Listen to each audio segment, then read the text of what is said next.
आज आपण आलो आहोत रामदरा मंदिरात. हे मंदिर प्राचीन आणि पवित्र आहे.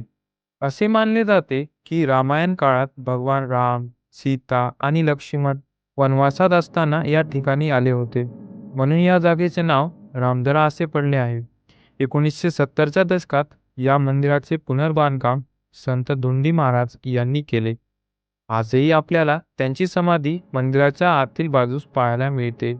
ही एक अत्यंत शांत आणि आध्यात्मिक जागा मानली जाते. मंदिराच्या आतमध्ये एक सुंदर शिवलिंग आहे. त्याच्या भोवती राम, सीता, लक्ष्मण, हनुमान आणि नंदी यांच्या देखण्या आणि कलात्मक मूर्ती आहेत.